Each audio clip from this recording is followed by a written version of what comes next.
জয়পুরহাট জেলা রাজশাহী বিভাগের অধীন প্রাকৃতিক সৌন্দর্যময় ছোট জেলা জয়পুরহাট।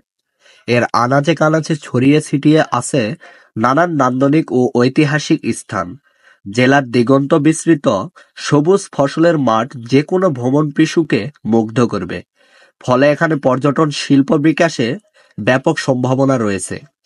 লতিরাজ কচু ও সোনালী মুরগি জয়পুরহাটকে অন্নপূর্ণা জেলা হিসাবে প্রতিষ্ঠায় গুরুত্বপূর্ণ অবদান রেখেছে।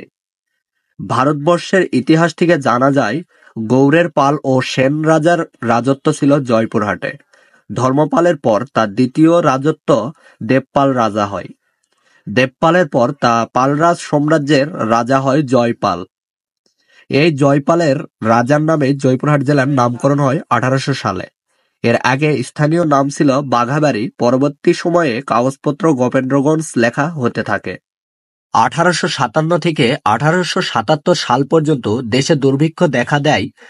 তাই মোকাবেলার জন্য 1884 সালে জলপাইগুড়ি থেকে কলকাতা পর্যন্ত 296 মাইল রেললাইন স্থাপনের কাজ শেষ হয়।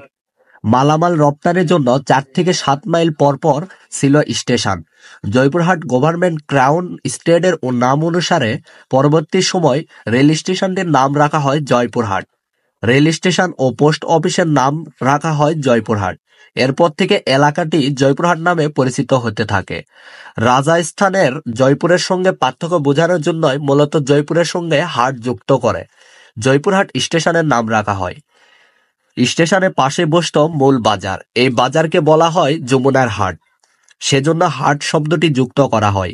1984 সালে মহকুমা থেকে জেলা হিসাবে আত্মপ্রকাশ করে জয়পুরহাট। জয়পুরহাটে কয়েকটি উল্লেখযোগ্য পর্যটন স্থান হল বারাশিবালয় মন্দির, পাগলা দেওয়ান বধ্যভূমি, ভীমের পান্টি, পাথরঘাটা নিমাই পীরের মাজার, লকমা জমিদার বাড়ি, গোপীনাথপুর মন্দির, হিন্দা কসবার শাহী জামে মসজিদ। তো ভিউয়ার্স, আজকের ভিডিওটি এই পর্যন্তই। আর আপনি কোন জেলা থেকে ভিডিওটি দেখছেন অবশ্যই কমেন্টে জানাবেন। দেখা হচ্ছে নেক্সট কোনো ভিডিওতে। আল্লাহ হাফেজ।